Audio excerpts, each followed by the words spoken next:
2 Samuel chapter 2. And it came to pass after this that David inquired of the Lord, saying, Shall I go up into any of the cities of Judah? And the Lord said unto him, Go up. And David said, Where shall I go up? And he said unto him, Hebron. So David went up there, and his two wives also, Ahinoam the Jezreelitess, and Abigail Nabal's wife the Carmelite. And his men that were with him did David bring up, every man with his household, and they dwelt in the cities of Hebron. And the men of Judah came, and there they anointed David king over the house of Judah. And they told David, saying that the men of Jabesh Gilead were there that buried Saul. And David sent messengers unto the men of Jabesh Gilead, and said unto them, Blessed be you of the Lord, that you have showed this kindness unto your Lord, even unto Saul, and have buried him. And now the Lord show kindness and truth unto you, and I also will requite your kindness, because you have done this thing. Therefore now let your hands be strengthened and be valiant, for your master Saul is dead, and also the house of Judah have anointed me king over them. But Abner the son of Ner, captain of Saul's host, took Ishbosheth the son of Saul, and brought him over to Mahanaim, and made him king over Gilead, and over the Asherites, and over Jezreel, and over Ephraim, and over Benjamin, and over all Israel. Ishbosheth, Saul's son, was 40 years old when he began to reign over Israel, and reigned 2 years. But the house of Judah followed David. And the time that David was king in Hebron over the house of Judah was 7 years and 6 months. And Abner the son of Ner, and the servants of Ishbosheth the son of Saul, went out from Mahanaim into Gibeon. And Joab the son of Zeruiah, and the servants of David, went out and met together by the pool of Gibeon, and they sat down, the one on the one side of the pool, and the other on the other side of the pool. And Abner said unto Joab, Let the young men now arise and play before us. And Joab said, Let them arise. Then there arose and went over by number 12 of Benjamin, which pertained to Ishbosheth, not easy to say, the son of Saul, and 12 of the servants of David. And they caught every one of his fellows by the head, and thrust his sword in his fellow's side, so they fell down together.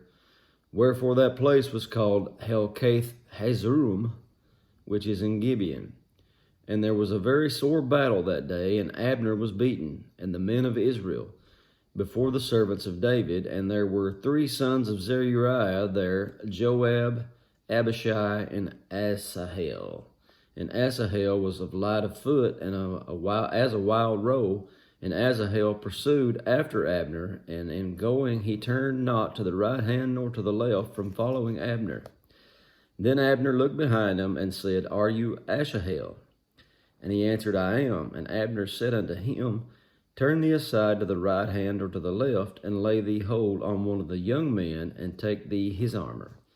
But Asahel would not turn aside from following him. And Abner said again to Asahel, Turn thee aside from following me, wherefore should I smite you to the ground? How then shall I hold up my face to Joab your brother? Howbeit he refused to turn aside, wherefore Abner with the hinder end of his spear smote him under the 5th rib, that the spear came out from behind him and fell down there, and he died in the same place. And it came to pass that as many as came to the place where Asahel fell down and died stood still. Joab also and Abishai pursued after Abner. And the sun went down, and they were come to the hill of Ammah that lieth before Giah, by the way of the wilderness of Gibeon. The children of Benjamin gathered themselves together after Abner, and became one troop, and stood on the top of a hill. Then Abner called to Joab, and said, Shall the sword devour forever? Knowest thou not that it will be bitterness in the latter end? How long shall it be then, ere thou bid the people return from following their brethren? And Joab said, As God lives, unless you had spoken, surely then in the morning the people had gone up every one of them from following his brother. So Joab blew a trumpet, and all the people stood still, and pursued after Israel no more. Neither fought they any more. And Abner and his men walked all the night through the plain, and passed over Jordan, and went through all Bithron, and there came to Mahanaim. And Joab returned from following Abner, and when he had gathered all the people together, there lacked of David's servants 19 men and Asahel. But the servants of David had smitten of Benjamin and of Abner's men, so that 360 men died. And they took up Asahel and buried him in the sepulchre of his father, which was in Bethlehem. And Joab and his men went all night, and they came to Hebron at break of day. That's it for chapter 2. God bless you.